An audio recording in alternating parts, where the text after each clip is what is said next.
እንድናገረን እግዚአብሔር አምላክ እንዲመራን እግዚአብሔር አምላክ ለኛ የሚሆን መንገድ ሊያሳየን ለሁላችንም የሰጠው አንድ መንገድ ቢኖር አንዱ ቃሉን ነውና እግዚአብሔር በቃሉ ውስጥ ይናገረናል። እግዚአብሔር በቃሉ መንገድን ያሳየናል። ክብር ለእግዚአብሔር ይሁን። እጅግ አድርገን እናምናለን በዚህ እውነትና ድምጼ በስርዓቱ ይሰማል አይደል? ላረጋግጥ ብዬ ነው። ተባረኩ። እግዚአብሔር አምላክ ለሰዎች የሚናገርባቸው መንገዶች አሉ። እግዚአብሔር አምላክ በተፈጥሮ ለሰዎች ይናገራል። እግዚአብሔር አምላክ ቀጥታ ለሰዎች ይናገራል። እግዚአብሔር አምላክ ለሰው ልጅ በተጻፈው ቃል አማካኝነት ይናገራል። እግዚአብሔር አምላክ ቃል በሆነው በልጁ በኢየሱስ ክርስቶስ ደግሞ ይናገራል።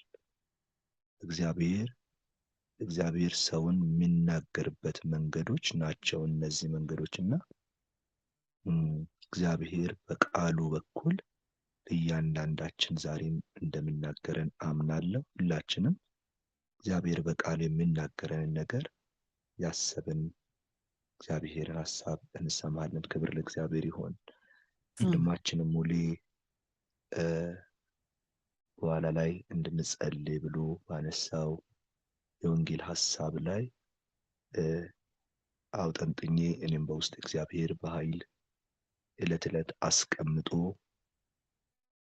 በዚህ የሚተጋበት በእግዚአብሔር ፊት የምሮጥበት የምንደፋደፍበት ልቤ ስለሆነ ሁልጊዜ ከዛ መውጣት አልችልም እና ያንን ነው ማካፈላችሁ። እግዚአብሔር ቃልም የሚናገርን እውነት እሱ ስለሆነ ብዬ ስለማመን ወንጌል የሚለውን ሐሳብ ማለቴ ነውና ወገኖቼ እግዚአብሔርን ቃል እናንብብ። ሁሉ አስቀድመን ሁለተኛ ጴጥሮስ መጽሐፍ ምዕራፍ 2 ቁጥር 9 ላይ አልፌ ባነበው እግዚአብሔርን ሐሳብ እናገኛለን። እንዲህ ይላል፣ እናንተ ግን ከጨለማ ወደሚደነቅ ብርሃኑ የጠራችሁን የእርሱን በጎነት እንድትናገሩ የተመረጠ ትውልድ፣ የንጉሥ ካህናት፣ ቅዱስ ሕዝብ፣ ለርስቱ የተለየ ወገን ናችሁ። እናንተ ቀድሞ ወገን አልነበራችሁም፣ አሁን ግን የእግዚአብሔር ወገን ናችሁ። እናንተ ምሕረት ያገኛችሁ አልነበራችሁም፣ አሁን ግን ምሕረትን አግኝታችኋል።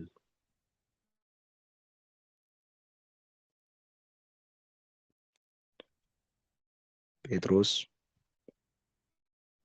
ለተበተኑት እናም ደግሞ በተለያየ ሀገር ላሉ በክርስቶስ ኢየሱስ ለሚያምኑ ወገኖች የሚጽፈው መልእክት ነው። ከዚህ ቃል በፊት ጴጥሮስ የሚነግራቸው ነገር አለ። ጴጥሮስ በዋናነት እነዚህ ቅዱሳን እግዚአብሔር ቃል ስለመወለዳቸው፣ ከማይጠፋ ዘር ስለመወለዳቸው እንዲሁም ደግሞ ያው ድንጋይ ወደ ሆነው ወደ ኢየሱስ ክርስቶስ መምጣታቸውን እና ያዋን ድንጋይ መሆናቸውን የክርስቶስ ወይንም የእግዚአብሔር አብ ማደሪያ መሆናቸውን አስቀድሞ ያስታውሳቸዋል። ሌሎቹ ደግሞ በዚህ በሕያው ድንጋይ የተሰናከሉ የወደቁ እንዲሁም ደግሞ በተለያየ ክፋትና ተንኮል ውስጥ የሚመላለሱ መሆናቸውን ደግሞ በተቃራኒ ያሳያቸዋል እና እነዚህ ወገኖች ከእግዚአብሔር ቃል የተወለዱ ለዘላለም የማይጠፉ ወደ ሕያው ድንጋይ ወደ ሆነው ወደ ኢየሱስ ክርስቶስ የመጡ እነሱ ራሳቸው መጥተው ሕያው ድንጋይ ሆነው በሕያው ድንጋይ ላይ የተጋጠሙ መሆናቸውን በአጽንኦት ያስታውሳቸዋል። እናም ደግሞ የእግዚአብሔር ቤት መሆናቸውን ይነግራቸዋል። እናንተ ከእንግዲህ በኋላ የእግዚአብሔር ቤት ናችሁ፣ ሕያዋን ድንጋይ ናችሁ። ሕያው ድንጋይ ወደሆነ ወደ ኢየሱስ ክርስቶስ መጥታችኋል። የእግዚአብሔር አብ ማደሪያ ሆናችኋል። እሱ ብቻ ሳይሆን ከማይጠፋው ከእግዚአብሔር ቃል ለዘላለም ተወልዳችኋል ብሎ ይነግራቸዋል። ከዚህ በኋላ ነው እናንተ ግን ከጨለማ ወደሚደነቅ ብርሃኑ የጠራችሁ የእሱን በጎነት እንድትናገሩ የተመረጠ ትውልድ ብሎ የሚጀምረው። ወገኖቼ ያንዳንዳችንን እግዚአብሔር አምላክ በተለያየ መንገድ ወደ እግዚአብሔር መንግስት ወደ ከበረው ሕይወት ጠርቶናል። በልዬን እግዚአብሔር በተለየ መንገድ ጠርቶታል። ሙልዬን በተለየ መንገድ፣ ሲሳይን በተለየ መንገድ እግዚአብሔር አምላክ ያንዳንዳችንን በተለያየ መንገድ ወደዚህ ወደ ከበረው ሕይወት ጠርቶናል። ተጠርተን ወጥተን ለራሱ መንግስት በቅተናል እና እግዚአብሔር እናንተንና እኔን በተለያየ መንገድ እንደጠራው ሁሉ እግዚአብሔር አባቶቻችንን በተለያየ መንገድ ጠርቷቸው ነበር። እንደ እግዚአብሔር ቃል ልክ አብርሃምን እግዚአብሔር አምላክ በተለየ መንገድ አብርሃም ጋር መጥቶ አብርሃምን እግዚአብሔር ከነበረበት ሕይወት እንደጠራው ሁሉ ቀጥሎም ያሉ ልጆቹን ያዕቆብና ይስሐቅ ጋር እንደመጣ ዮሴፍ ጋር እንደመጣው እያለ ቅዱሳን ሰዎችን እየጠራ እንደመጣ መጽሐፍ ቅዱስ ይነግረናል። እግዚአብሔር አምላክ ሰዎችን የሚጠራበት ምክንያት ነበረው። ክብር ለእግዚአብሔር ይሁን። እግዚአብሔር ሰዎችን ሲጠራ ምክንያት አለው። በዋናነት እግዚአብሔር ሰዎችን የሚጠራው ማለት ይሄ ጥሪ ብዬ ስነግራችሁ እግዚአብሔር በመጀመሪያ የእርሱ ወገን ካልነበርንበት እና መጀመሪያ ሕይወት ካላገኘንበት ከጨለማው የሕይወት ስርዓት ለድነት እኛን የሚጠራበትን መንገድ ማለት ነው። ሰዎች ለአገልግሎት ይጠራሉ ምናምን፣ እሱ አይደለም ፖይንት። አሁን እግዚአብሔር እያንዳንዳችን ከነበርንበት ከጨለማ ከሞት ከዚያ የጥፋት ሕይወት ውስጥ ሲጠራን እግዚአብሔር አምላክ ዓላማ፣ ግብ፣ ያየው ነገር ነበረው። ወገኖቼ አብርሃምን ሲጠራ እግዚአብሔር እስራኤልን አይቷት ነበር። ሃሌሉያ። እግዚአብሔር አብርሃምን ሲመርጠው ለምንድነው እግዚአብሔር አብርሃም ጋር መጥቶ አብርሃም በነበረበት ሁኔታ ውስጥ ተገልጦ አብርሃምን ካለበት ከአባቱ ሃይማኖት ከሀገሩ ከዘመዱ እግዚአብሔር አብርሃምን ለምን ጠራው ብላችሁ ስትጠይቁ እግዚአብሔር አብርሃም ውስጥ እስራኤልን አይቷት ነበረ። እስራኤልን የመታደግ አጀንዳ ለመፈጸም አብርሃም መለየት ነበረበት። አብርሃም መመረጥ ነበረበት። ስለዚህ እግዚአብሔር አብርሃምን አይቶ ሲመርጠው እስራኤልን እያየ ነው አብርሃም ጋር የመጣው ማለት ነው። አብርሃምን ከጣዖት አምልኮ የመለየት አጀንዳ ብቻ አልነበረውም። አብርሃምን የእርሱ ወገን አድርጎ የማስቀረት አጀንዳ ብቻ አልነበረውም። አብርሃም ውስጥ የሚያየው ጄኔሬሽን ነበረ። አብርሃም ውስጥ የሚታይ ትውልድ ነበር። ለዛ ነው አብርሃምን ዘር ተከትሎ ሳይጥል ማለት ነው አብርሃምን እየባረከው አብርሃም ሆይ እባርክሃለሁ እያለው ስሜን አከብረዋለሁ እያለ የሚባርኩኝ እባርካለሁ፣ የሚረግሙኝ ረግማለሁ፣ ለበረከት ሁን እያለ አንተ የአሕዛብ ሁሉ አባት ነህ እያለው በረከትን በላዩ ላይ እያስቀመጠው አብርሃምን ሲመርጠው አብርሃም ውስጥ ያይ የነበረው ትውልድ ነበረ። እሱም እስራኤላውያንን ያይ ነበረ። እሱም ቀጥሎ ደግሞ ሊመጣ ያለውን መሲህ ኢየሱስ ክርስቶስንም ያይ ነበረ። ጥያቄ የለውም። ብቻ እግዚአብሔር አምላክ ሲጠራው ያየው ነገር ነበረ። ለምን ጠራኸኝ? ለምንድነው ከዛ ከሞት መንደር ያወጣኸኝ? ለምንድነው ከጨለማ ውስጥ የወጣሁት እኔ? ለምንድነው? እና ከዛ በኋላ አብርሃምን እግዚአብሔር ካወጣው በኋላ ቀጥሎ እስራኤል የሚባለውን ጄኔሬሽን መድረስ ስለነበረበት እስራኤል የሚባለውን መንግስት ማቋቋም፣ እስራኤል የሚባለውን ኃይል አቁሞ መሲሁ እንዴት መምጣት እንዳለበት እግዚአብሔር አይቶት ነበር። ኢትስ ኦኬ። ከዛ በኋላ እግዚአብሔር ከዓለም ህዝብ መካከል እስራኤልን መረጠ። እስራኤል የሚባለውን ነገድ፣ እስራኤል የሚባለውን የህዝብ ክፍል መረጠ እግዚአብሔር። እስራኤል የሚባለውን የህዝብ ክፍል ሲመርጠው እግዚአብሔር እንደዚሁ አሁን ጴጥሮስ እንደተናገረው እግዚአብሔር እስራኤል ጋር መጣና እናንተ እስራኤላውያን አላቸውና እናንተ ለእኔ የተመረጣችሁ ህዝብ ናችሁ፣ የተለያችሁ ወገን ናችሁ፣ እናንተ ለእኔ ቅዱስ ህዝብ ናችሁ አላቸው። እስራኤል ጋር መጣና እስራኤልንም ሲመርጥ እግዚአብሔር አንድ ኦብጀክቲቭ ነው የነበረው። አንድ ኦብጀክቲቭ ነበረው። እግዚአብሔር ግልጽ ዓላማ ነበረው። እንደ እግዚአብሔር ቃል ስናጠና ስናየው ወገኖች ለእኔ ቅዱስ ህዝብ ናችሁ ብሎ እግዚአብሔር የተለየ ወገን ናችሁ ብሎ እግዚአብሔር እስራኤልን ሲናገር እግዚአብሔር እስራኤል ላይ ልየታ ሲያደርግ በእስራኤል አማካኝነት ሌላውን ጀኔሬሽን መድረስ፣ ሌላውን የህብረተሰብ ክፍል መድረስ ነበረበት። እግዚአብሔር ዋን ቱ ዋን ነው የደረሰውና ከነገድ አንዱን ነገድ በመምረጥ ከሰውም አንዱን በመምረጥ ነው እግዚአብሔር ኔሽንን ሪች አውት ያደረገው። በሆል አንድ ጊዜ መድረስ የሚችል ዓለምን በሙሉ አንድ ጊዜ መድረስ የሚችል አምላክ ግን የአንድ ጊዜ የመድረስ ስርዓት አይደለም የተከተለው። አንድ በመምረጥ ከአንድ በኋላ ነገድን በመምረጥ ከነገድ መካከል ከህዝብ ክፍል መካከል አንድ ህዝብን ክፍል በመምረጥ ነው እግዚአብሔር አምላክ ህዝብን የመድረስ ስራ ሲሰራ ይኖር እና ወገኖቼ እስራኤል የተሰጣት ተልእኮ ነበረ። እስራኤል እግዚአብሔር የሰጣትን ተልእኮ በአግባቡና እግዚአብሔር በሰጣት ሚሽን መንገድ እግዚአብሔርን ሐሳብ ፈጽማ ዓለምን ለመድረስ በእምነት ጎዳና ላይ እንደሚገባው አልተገኘችም። ነገር ግን እግዚአብሔር ዓለምን ለመድረስ የወሰደው እርምጃ በልጁ በኢየሱስ ክርስቶስ ቀጥሎ በሰራው ስራ ቤተ ክርስቲያንን መመስረት ነበረበት እና እግዚአብሔር ዓለምን የመድረስ ፕሮግራም ስለነበረው አጀንዳ ስለነበረው ልጁ ኢየሱስ ክርስቶስ በዚህ ዓለም ከመጣ በኋላ ያቋቋማት መንግስት ብትኖር ቤተ ክርስቲያን ናት።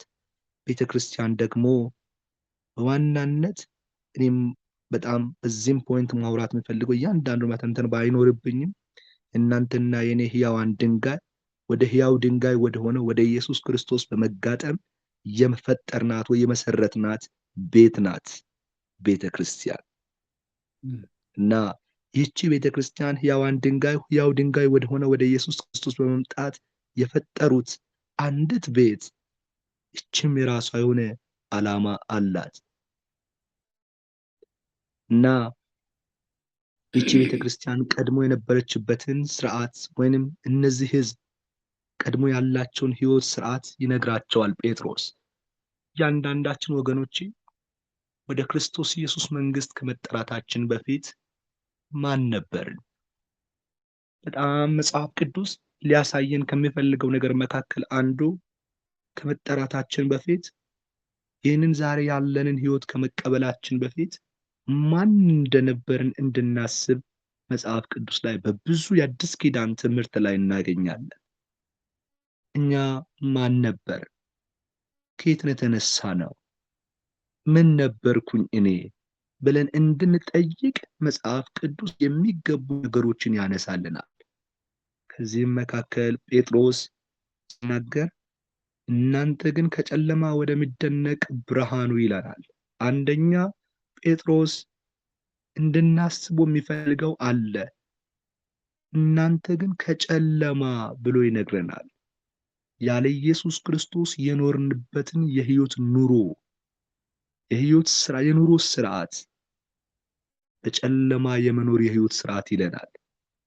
ስለዚህ ማናችንም ከዚህ መካከል ያለን የመጀመሪያው የህይወት ስርዓታችን በጨለማ የምንኖርበት የኑሮ ስርዓት የነበረን፣ ያለ ክርስቶስ ያለዚህ ሕያው ድንጋይ የኖርንበት ኑሮ ለሁላችንም መገለጫው የጨለማ የህይወት ስርዓት ነው የነበረ።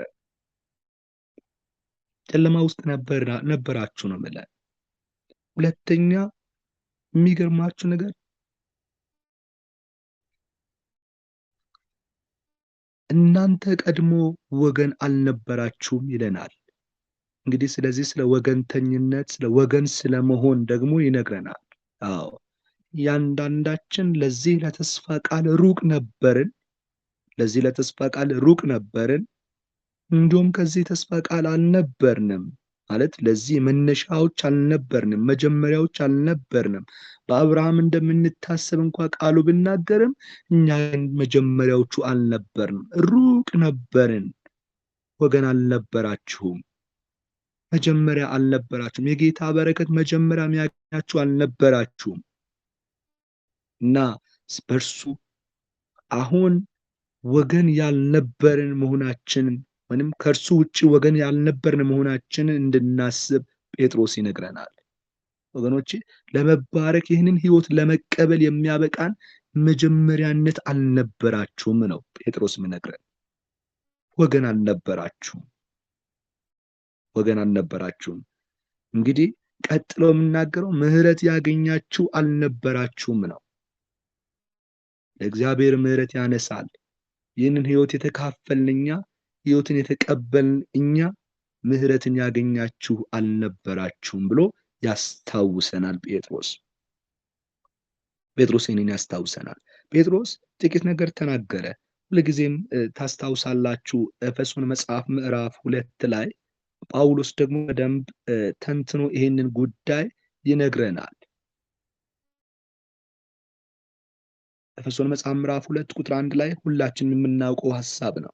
ነገር ግን ለዚህ ሐሳብ በጣም ተስማሚ ሐሳብ ስላለው ላንሳውና ጥቂት ነገር ልበላችሁ። በበደላችሁና በኃጢአታችሁ ሙታን ነበራችሁ። ጳውሎስም ሲናገር ቀድሞ የነበረንን የሕይወት ስርዓት ሲናገር በበደላችሁና በኃጢአታችሁ ሙታን ነበራችሁ።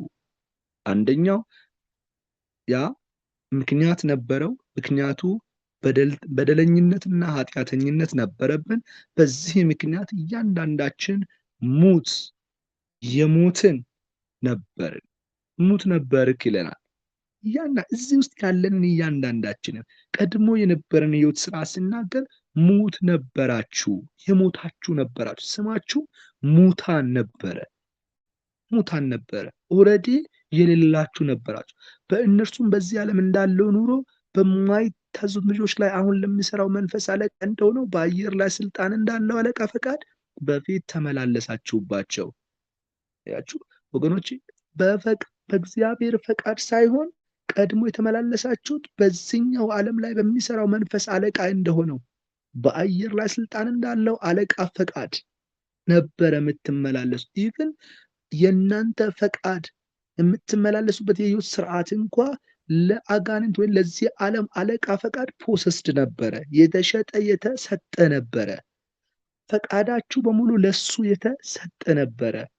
ሁለተኛ እያንዳንዳችንን ስነግረን ማለት ነው። በእነዚህም ልጆች መካከል እኛ ሁላችን ደግሞ የስጋችንንና የልቦናችንን ፈቃድ እያደረግን በስጋችን ምኞት በፊት እንኖር ነበር። ለስጋችን ያደላን የስጋችንና የልቦናችንን ፈቃድ እያደረግን የምንኖር ነበርን። እንደ ሌሎችም ደግሞ ከፍጥረታችን የቁጣ ልጆች ነበርን ብሎ ይናገራል። የቁጣ ልጆች ነበርን።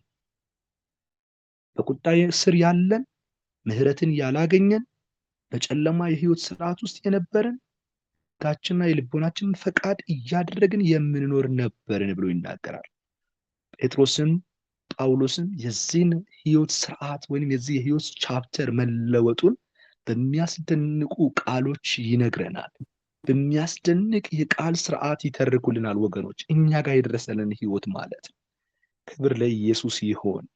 ከእንደዚህ አይነት የሕይወት ስርዓት ውስጥ ወጥተን ወደ የትኛው የሕይወት ስርዓት ውስጥ እንደገባን ጴጥሮስም የሚገልጥበት ጳውሎስም የሚገልጥበት እውነት እጅግ አስደናቂ ናቸው። ወገኖቼ እንዲህ አይነት ሕይወት ውስጥ ነበርን። እያንዳንዳችን እዚህ ውስጥ ዛሬ ያለን፣ ክብር ለጌታ ይሁን። እያንዳንዳችን ወገኖቼ በዚህ አይነት የሕይወት ስርዓት ውስጥ የነበርን መሆናችንን እያወቅን ከዛ በኋላ ደግሞ በምን አይነት አደራረግ እግዚአብሔር ከዛ እንዳወጣን እንድናስብ ጴጥሮስ ያስታውሰናል። እንዲሁም ደግሞ ጳውሎስን እንድናስብ ይነግረናል። አንደኛ ጴጥሮስ ቅድም ያነበብኩላችሁ አንደኛ ጴጥሮስ ምዕራፍ 1 ቁጥር 9 ላይ ሁለተኛ ጴጥሮስ ምዕራፍ 1 ቁጥር 9 ላይ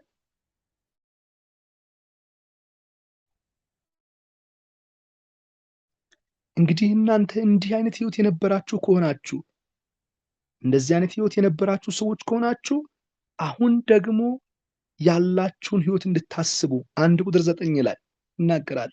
እንግዲህ እናንተ ከጨለማ ወደሚደነቅ ብርሃኑ የጠራችሁ የእርሱን በጎነት እንድትናገሩ የተመረጠ ትውልድ፣ የንጉሥ ካህናት፣ ቅዱስ ሕዝብ፣ ለርስቱ የተለየ ወገን ናችሁ ይለናል። ከዚያን ከመሰለ ውድቀት ላይ አንስቶ በክርስቶስ ኢየሱስ ያስቀመጠን ስፍራ ስትመለከቱ ደግሞ ታያላችሁ። አንደኛ የተመረጠ ትውልድ ናችሁ ይለናል ነው። እናንተ የተመረጣችሁ ናችሁ ብሎ ይደመድማል። አንደኛ መመረጣችንን እንድናስበው ይነግረናል። ሁለተኛ የንጉሥ ካህናት ናችሁ። ንጉሥን ለማገልገል በንጉሥ ቤት ውስጥ የአገልግሎት ሹመት ተሰጥቷችሁ ልትኖሩ የተመረጣችሁ ሕዝብ ናችሁ። የንጉሥ ካህናት ናችሁ። ቅዱስ ሕዝብ ናችሁ። ለርስቱ የተለያችሁ ወገን ናችሁ ይለናል። ቅዱስ ሕዝብ የመሆን ለርስቱ የተለየን ወገን መሆናችን፣ ለእግዚአብሔር ርስት የተለየን መሆናችን፣ የንጉሥ ካህናት መሆናችንን ጴጥሮስ ይነግረናል። እንዲሁም ደግሞ ምሕረትን ያገኛችሁ አልነበራችሁም፣ አሁን ግን ምሕረትን አግኝታችኋል። አሁን ግን ምሕረትን አግኝታችኋል። አስቡ። ቅድም የነበረን የሕይወት ስርዓት ተመልከቱ። አሁን ያገኘነው የሕይወት ስርዓት ተመልከቱ። አሁን የተመረጥነን፣ አሁን የንጉሥ ካህናት ነን፣ አሁን ቅዱስ ሕዝብ ነን። አሁን ለእግዚአብሔር ርስት ኦልሬዲ የተለየን ሕዝብና ወገን ነን። ምሕረት ያገኘን አልነበርንም። ምሕረትን ግን አሁን አግኝተናል። ምሕረትን አግኝተናል። ጳውሎስም ቅድም ከነበረብን የሕይወት ስርዓት ውስጥ ያነሳንና ኤፌሶን መጽሐፍ ምዕራፍ 2 ላይ ያስቀመጥን እግዚአብሔር ያስቀመጠንን ቦታ ያሳየናል። ነገር ግን እግዚአብሔር በምሕረቱ ባለጠጋ ስለሆነ ከወደደን ከትልቅ ፍቅሩ የተነሳ በበደላችን ሙታን እንኳ በሆነን ጊዜ ከክርስቶስ ጋር ሕይወትን ሰጠን፣ በጸጋ ድናችኋልና። አሁን ድናችኋል፣ በጸጋ ድናችኋል። ከወደደን ከትልቅ ፍቅሩ የተነሳ የሕይወት ስርዓታችን ተሸጋግሯል። አሁን የዳንክ ተብለ ተጠርተሃል። አሁን የተመረጥክ ተብለ ተጠርተሃል። የሕይወት ስርዓት ይሄ ሆኖልሃል። አሁን የተመረጥክ ምርጥ ነህ። አሁን የዳንክ ነህ። አሁን ድነሃል ተብለሃል። በእግዚአብሔር ዓለም ላይ በመንፈስ ቅዱስ ዓለም ላይ ያንተ መታወቂያ የተለየህ ወገን መሆን፣ ምሕረትን ያገኘህ መሆንን ሰማይ ያውቃል። ዋው! ምሕረት ያገኘህ መሆንን እንዲሁም ደግሞ የዳንክ መሆንን የተለየህ መሆንን ለእግዚአብሔር ርስት የተዘጋጀህ መሆንን መጽሐፍ ቅዱስ አስረግጦ ይነግረናል። የሁላችንም ኮንፊደንስ የሁላችንም መተማመኛ የሆነው የእግዚአብሔር ቃል ይህንን አስረግጦ ይነግረናል። ወገኖቼ ከእርሱ ጋር ካስነሳን በኋላ በክርስቶስ ኢየሱስም በሰማያዊ ስፍራ ከእርሱ ጋር አስቀመጠን። ጸጋው በእምነት አድኗችኋልና ይህም የእግዚአብሔር ስጦታ ነው እንጂ ከእናንተ አይደለም፣ ማንም እንዳይመካ ከስራ አይደለም። እኛ ፍጥረቱ ነንና እንመላለስበት ዘንድ እግዚአብሔር አስቀድሞ ያዘጋጀውን መልካሙን ስራ ለማድረግ በክርስቶስ ኢየሱስ ተፈጠርን። እግዚአብሔር አስቀድሞ ያዘጋጀው መልካም ስራ ነበረ። እርሱን ለማድረግ በክርስቶስ ኢየሱስ እንደገና የዚህ የክብር ልክ ላይ ደረስን። ሃሌሉያ! ወገኖቼ አንድ ነገር አሁን መለስ ብለን እናስብ። አሁን መለስ ብለን እንድናስብ ወደ ፖይንት መምጣት ስለሚፈልግ ጊዜንም ለመጠቀም እንግዲህ አስቡ ወገኖቼ። እግዚአብሔር መጀመሪያ ማን ነበርን የምለውን ነገር እግዚአብሔር ቃል የሚሰጠንን ስታንዳርድ እንድናስብ ነው። አንድ ጊዜ እንድናስታውሰው ነው። አናውቅም ለማለት አይደለም። እሱን ሼር ማደርጋችሁ አሁን የምላችሁ ነገር አናውቅም ለማለት አይደለም። የእግዚአብሔር መንፈስ ግን ሁልጊዜ በልብ የሚጮህበት ጩኸት ስለሆነ ነው ማካፈላችሁ። ይህ ጩኸቱ ስለሆነ በውስጥ ያለው እዛ ነው ማካፈላችሁ። እና የመጀመሪያው የህይወት ስታንዳርዳችን ምን ነበር? የህይወት ኢንዲኬሽኑ ምን ነበር? መገለጫዎቹ ምን ነበሩ? የምን ልጆች ነበርኩኝ? አስባችኋል? ስለዚህ እናንተና እኔ እንኖርበት በነበረው የህይወት ስርዓት ውስጥ አሁን በዚህ ሰዓት ያሉ ብዙ ናቸው። ብዙ ናቸው ወገኖቼ፣ ብዙ ናቸው። ወንጌል ለመስማት አሁን ሰምተው ለመዳን እድል ያላገኝ እናንተና እኔን በተለያየ መንገድ እግዚአብሔር አሰምቶ አስወጥቶናል። ልባችንን መንፈስ ቅዱስ የሚባለው አምላክ ነክቶ ለአንድ ጊዜ ለይቶ አውጥቶናል።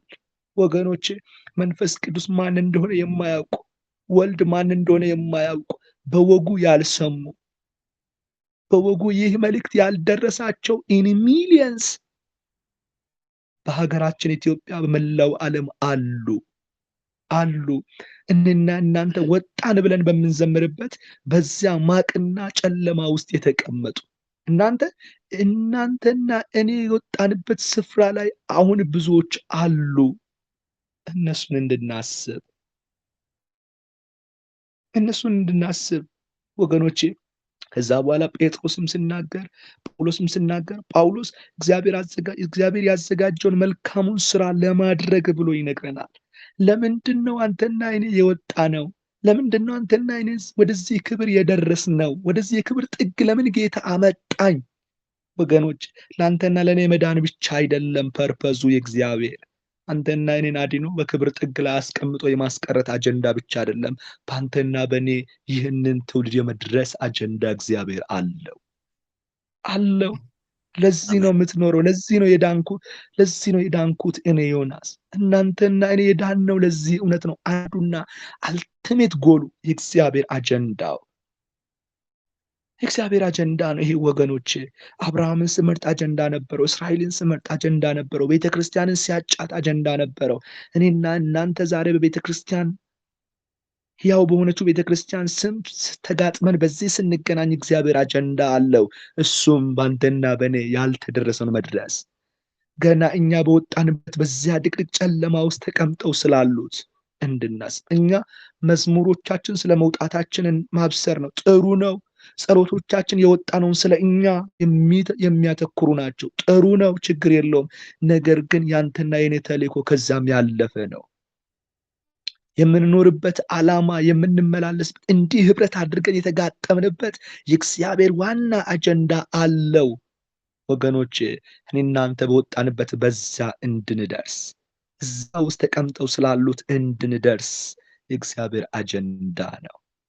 ታውቃላችሁ በዓለም አቀፍ ምን ያህል ኢን ቢሊየንስ ካናት ቢሪችድ የተደረሰ ማህበረሰብ አይደለም።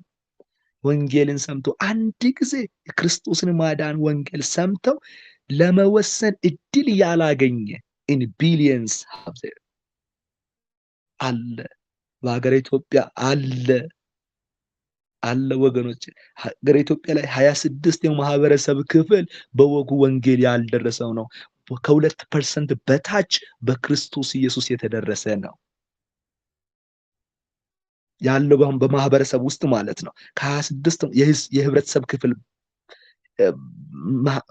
የሚሆነው 26 የሚሆነው ማለት ነው። በዓለም ምን ያህል የህብረተሰብ ክፍል በወንጌል ያልተደረሰ እንደሆነ ዳታውን ማየት ይቻላል። እኔና እናንተ የተጠራንበት ዋናው ዓላማ ታዲያ ለምንድን ነው ብለን ዛሬም በደንብ አእምሯችን ውስጥ መንፈስ ቅዱስ እንዲያቃጭለው ፈልጋለሁ ወገኖቼ። እንዲህ ብዬ እንትን ልበላችሁ፣ አስተውል ሁላችሁም። ጳውሎስም እግዚአብሔር ያዘጋጀውን መልካሙን ስራ ለማድረግ በክርስቶስ ተፈጠርን አለ። ጴጥሮስም ስናገር በጎነቱን እንድትናገሩ ብሎ ነው የምናገረው። በጎነቱን እንድትናገሩ ብሎ ያናገራል። በጎነቱ ውስጥ ያለው የእግዚአብሔር በጎነት የልጁን ማዳን ማብሰር ነው። የተዘጋጀልን መልካም ስራ ለማድረግ በእርግጠኝነት እግዚአብሔር ያዘጋጀልን መልካም ስራ በክርስቶስ ኢየሱስ የተሰራውን ስራ እንድንኖር፣ እንድንገልጠው፣ እንድናወራ ነው። ከዛ ያለፈ መልካም ስራ ለእናንተና ለእኔ እንድናደርገው የተሰጠን ነገር የለም። እዛ ነው ጌታ ኢየሱስም መልካሙን ስራ እንሰራ ዘንድ ያ መልካም ስራ ምንድን ነው ባሉ ጊዜ በላከው እንድታምኑ ነው ያላቸው። ስለዚህ በላከው እንዲያምኑ ሰዎችን ወደ ላከው መጋበዝ፣ ወደ ላከው ህይወት ደርሰው ህይወት እንዲሆንላቸው የማያቋርጥ ትጋትንና ጥረትን ማድረግ ከእያንዳንዳችን የሚጠበቅ ተልእኮ የእግዚአብሔር አጀንዳ ነው። ለዚህ ነው እኔና እናንተ የምንኖረው። ለዚህ ነው የምኖረው ወገኖቼ። እናስብ አንድ ደቂቃ ሁላችንም መጽሐፍ ቅዱስ አንብበን ጥሩ የመጽሐፍ ቅዱስ አንባቢዎች ሆነን ሰዎች ለመዳን እንዲበቁ ካላበቃን፣ ሰዎች ወደ መዳን እንዲመጡ፣ ሰዎች ወንጌልን ሰምተው ወደ መዳን እንዲደርሱ እኔና እናንተን ካልገፋን ጤናማ የመጽሐፍ ቅዱስ አጠናን መንገድ አይደለም እንከተል። በጣም ቆንጆ ጸላዮች ነን ሆነን የምንጸልይ ሰዎች ነን ተብለን እኛ ራሳችንን የሚጸልይ ሰው ነኝ ብዬ የጠፉ ሰዎች በዚያ ጨለማ የተቀመጡ በዚያ እግዚአብሔር ቁጣ ውስጥ ያሉ ከዛ እንዲወጡ ያላለሰለሰ ጩኸት ውስጥ ያ ጸሎት ካላስገባኝ ጤናማ መንገድ ላይ አይደለንም ያለነው። የትኛውም ህብረት አድርገን እኔም ነግራችሁ የትኛውም ፌሎሺፕ የትኛውም ህብረት ኑሮን ያ ህብረታችን ጨለማ ውስጥ ያሉ ህብረተሰብን ጨለማ ውስጥ የተቀመጠው ኑ ውጡ ለማለት ያላለሰለሰ ጥረት የማያደርግ ከሆነ ጤናማ ህብረት አይደለም። ፔሬድ ጤናማ ህብረት አይደለም። እግዚአብሔር እናንተና እኔን ያስቀመጠን አንደኛውና ዋናው ኦብጀክቲቭ ለጠፉት እንድንሮጥ ነው። ኑ ውጡ ከተጋዙበት እንድንላቸው ነው። ቅድም ሙሌ ብሏል። በተለያየ መንገድ እንሄዳለን። ዛትስ ራይት። እውነት ነው፣ እውነት ነው። የምንሄድባቸው መንገዶች ብዙ ናቸው ወገኖቼ። እያንዳንዱን ግን ለማድረግ ትክክለኛ የእምነት አቋምን መያዝ ይጠይቃል። አዎ መላክ ሊሆን ይችላል። ተልእኮ ወንጌል ማብሰር ሊሆን ይችላል። በገንዘብ ማገልገል ሊሆን ይችላል። እግዚአብሔር አምላክ እኛ በወንጌል እንድንደርስ በፈለገበት አቅጣጫ ሁሉ ግን ለመዘርጋት እኔና እናንተ መድረስ ያለብን የእምነት ልክ አለ። እናንተ የምንኖረው ቅድምኛ በወጣንበት ውስጥ ላሉ ወገኖቻችን ኑ ውጡ ልንላቸው ነው ያለ ነው። እዛ ውስጥ የተቀመጡትን ለማስወጣት ያላለሰለሰ ጥረት አድርገን ያላለሰለሰ ጸሎት አድርገን የቃል ተጋድሎ አድርገን ከሰይጣን ጋር ሃሌሉያ ወገኖቼ ከሲኦል ደጅ ጋር የሚደረግ ትንቅንቅ ነው። ሰዎች እንዲድኑ የሚደረገው ትንቅንቅ ከገሃነም ደጆች ጋር የሚደረግ ነው ወገኖቼ። ለዚህ እውነት ልንበቃ ያስፈልገናል። መውጣት አለብን። ጦርነትን ማካሄድ ያለብን፣ ውጊያን ማካሄድ ያለብን፣ ከተሸነፈው መንግስት ጋር የምናደርገው የጸሎት ተጋድሎ፣ በቃል የምንዋጋው ተጋድሎ ሁሉ በጨለማ ውስጥ የተቀመጡትን ውጡ ብለን ለመማረክ ሊሆን ይገባል። ጸሎት መንፈሳዊ ዓለም ላይ ኢንቮልቭ አድርገን መንፈሳዊ ዓለም ላይ ጣልቃ ገብተን ጨለማ ውስጥ የተቀመጡትን መጋዝ አለብን። ይህንን እውነት በተግባር ማድረግ አለብን ወገኖቼ። ቆንጆ ሰባኪ መሆን፣ ቆንጆ ጸላይ መሆን፣ ቆንጆ ዘማሪ መሆን ኢትስ ኦኬ፣ በጣም ጥሩ ናቸው። እኔ እርግጠኛ ሆኜ እነግራችኋለሁ በተጨባጭ የምናደርገው ጥረትና ተጋድሎ ግን ያስፈልጋል። መጸለያችን መልካም ነው። የእግዚአብሔርን ቃል መስበካችን ጥሩ ነው። ህብረት ማድረጋችን ቆንጆ ነው። በተጨባጭ አሁን ይህንን ጸልየን ካበቃን በኋላ የምናደርገው ነገር ያስፈልገናል። ይህንን ቃል ከሰማን በኋላ የምናደርገው የምንኖረው ህይወት ያስፈልገናል። በተጨባጭ የምንኖረው የህይወት ስርዓት ያስፈልገናል። አሁን አማኙ ወገኖቼ እየሰማን ብለን የምንኖርበት ዘመን አይደለም። ኖ ኖ ኖ ኖ ኖ አይደለም። አሁን የምንሄድበት ጊዜ ነው። አሁን የምንሮጥበት ጊዜ ነው። እግዚአብሔር ምን እግዚአብሔር በልብ ያስቀምጧል? ወደ ጨለማው መሃል እንድትሄድ እግዚአብሔር ምን ሰጥቷል? ስለዚህ በሰጠ ባስቀመጠልህ ነገር ታመነ አሁን እርምጃ የምትወስድበት ጊዜ ነው። እግዚአብሔር አምላክ ይረዳናል። እግዚአብሔር አምላክ ነው። ጌታ ስሙ ለዘላለም የተባረከ ይሁን። በተጨባጭ የምንገባበት ጊዜ እንዲሆን፣ በተጨባጭ ሰዎች እንድድኑ እርምጃ የምንወስድበት ሲዝን እንዲሆን፣ በእውነት ይሄ ህብረት ከተሰበሰበ ላይቀር በእውነት የሚሰራ ከዚህ ጸልዮ ሲወጣ በተግባር የሚገለጥ ቃሉን ሰብኮ ጨርሶ ሲወጣ በተግባር የሚገለጥ በሚባል ሰባኪ ለመሆን አይደለም። የሚጨበጨበለት ጸላይ ለመሆን አይደለም። ኔቨር ሊሆንም አይደለም፣ ሊሆንም አይገባም። መሆን ያለበት አሁን እግዚአብሔር ከተናገረን በኋላ ከዚህን ጊዜ ጀምሮ ትናንትና እግዚአብሔር የተናገረን ነገር ላይ ዛሬ እርምጃ የምንወስድ፣ ዛሬ እግዚአብሔር በተናገረን ነገር ነገ እርምጃ የምንወስድ፣ በተግባር ህይወትን የምንኖር፣ በተግባር ሚሽንን የምንኖር፣ በተግባር ወደ ሞቱት የምንሮጥ መሆን አለብን። ተነሱ ወደ ሲኦል እንሩጥ። በሲኦል ደጅ ላይ ብዙ ሰዎች አሉ።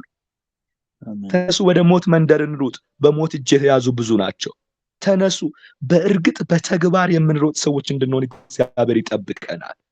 ሌላውን ተነሳለም፣ እኔ እነሳለሁ። አንተን ተነስ ብዬን አልቀመጥም፣ እኔ እነሳለሁ። እግዚአብሔር እያንዳንዳችንን ዛሬ ይረዳናል፣ እርምጃ መውሰድ እንድንጀምር። በእውነት እግዚአብሔር አምላክ ፊት መቅረብ ይሁንልን። እግዚአብሔር አምላክ ይረዳናል። ጸሎታችንን ለዚህ ያድርሰን፣ ህብረታችን ለዚህ ያድርሰን፣ ቃል መስማታችን ለዚህ ያድርሰን። እግዚአብሔር ላሰበው እግዚአብሔር እኔና አንተን አስቦ በዛሬን ያሳደረን ዛሬን ያቆየን ለዚህ ትልቅ አጀንዳ እንድንደርስ ወገኖቼ ከኛ ውጭ ያሉት የጨለማው አሰራር ብዙ ገንዘብ ኢንቨስት አድርጎ በጨለማ ዓለም እንድትዋጥ ትውልድ እንድዋጥ ያላለሰለሰ ጥረትና ትጋት ያደርጋል። የጨለማው የእምነት ስርዓት ብዙ ኤነርጂ ተጠቅሞ ያደርጋል። አንተና እኔ የከበረ ስፍራ ይዘን ግን በከበረ ስፍራ ላይ ብቻ ተቀምጠን እንደሆነ እግዚአብሔር አጀንዳ አይደለም። እና ወደ ሲኦል እንሩጥ። ተነሱ፣ ወደ ሞት መንደር እንሩጥ። ተነሱ፣ በተጨባጭ በገሃነም ደጆች ላይ እንሩጥ። ብዙዎች በዛ ታጉረዋል። ብዙዎች በዛ ተይዘዋል። ኑ እንነሳ፣ እግዚአብሔርም ደግሞ ይረዳናል። እግዚአብሔር አምላክ ይባርካችሁ። ዘመናችሁ የተባረከ ይሁን። በዚህ እንድንተጋ፣ በዚህ እንድንቆም፣ ተጨባጭ የሆነ ተግባራዊ የሆነ እርምጃ የምንወስድ እንድንሆን በእውነት ልባችን ተሟሙቆ በመንፈስ ቅዱስ ተቀጣጥሎ በስሜት አይደለም ጀምረን የምንቆመው አይደለም። ሁል ጊዜ የምንኖረው የህይወት ስርዓታችን ሆኖ መሮጥ እንድንችል ዛሬ መንፈስ ቅዱስ እንዲያነሳን ጸሎቴ ነው። በእውነት እርምጃን የምንወስድ ሰዎች እንድንሆን ጸሎቴ ነው። በእግዚአብሔር ፊት ሁል ጊዜ የሚጮኸው ጩኸት ይሄ ነውና እግዚአብሔር አምላክ ይረዳናል ወገኖች። ጌታ እግዚአብሔር የተባረከ ይሁን። እርምጃ ስንወስድ እግዚአብሔር ታላቅ ስራን ይሰራል። እንደናንተና እንደኔ አባ በሌ ጋራ ነው የተገናኘሁትና እግዚአብሔር አምላክ ታላቅ ስራን እየሰራ አለ በዚህ ሚሽን ስራ ላይ ወገኖች። በጥቂት ጊዜ ውስጥ እንደዚህ እንደናንተው ህብረት የማደርገው ቴሌግራም ግሩፕ ነበር። በዚያ ውስጥ ይህንን እውነት ሼር አደርጋለሁ። ይህንን እውነት ሳካፍላቸው ዛሬ እግዚአብሔር 1 ዓመት ባልሞላ ጊዜ ውስጥ ዛሬ ባልተደረሱ ቦታዎች ላይ 11 የሚሽን ጣቢያዎች 1 ዓመት ባልሞላ ጊዜ ውስጥ ተክለናል። በሁለት ወር ውስጥ ማለት ነው 11 የሚሽን ጣቢያ ተተክሎ ዛሬ ላይ ወደ 29 ሰዎች በጌታ ድነው ትምህርት እየተካፈሉ አሉ። እነዚህ ምንም ባልተደረሰ ቤተክርስቲያን በሌሉባቸው ቦታዎች ውስጥ ማለት ነው። እና እግዚአብሔር ከተነሳን ብዙዎች ተጠን ይወዳል ወገኖች። ብልጥግናችሁ ነፍስ ይሁን፣ ሀብታችን የሰዎች መዳን ይሁን። በእውነት የሰዎች ከጨለማ ውስጥ መነጠቅ ማምለጥ ይሁንላቸው። ይህን ብልጥግናችን አድርገን እንድንቆጥር አደራ እላለሁ። እግዚአብሔርም ደግሞ በእውነት ይረዳናል። እንነሳ እንጂ እግዚአብሔር ያግዘናል። በየትኛውም አቅጣጫ የእግዚአብሔር አጀንዳ መንግስቱን መስራት፣ ወንጌልን መስራት፣ ሰዎችን የማዳን ስራ መስራት ነውና እኔም አብሬያችሁ ነኝ። በጸሎት በማንኛውም ነገር አብሬያችሁ ነኝ። እግዚአብሔር ይረዳናል፣ ጌታ ያግዘናል። ወደዛ ሲኦል እንሩጥ መልእክቴ ነው። ወደ ሞት አፋፍ እንሩጥ። ተነሱ፣ አብረን እንስራ ልበላችሁ። ጌታ ኢየሱስ ዘመናችሁን ይባርክ። ሙልዬ ከአንተ ጋር ጸልየን እንጨርሳለን። ተባረክ።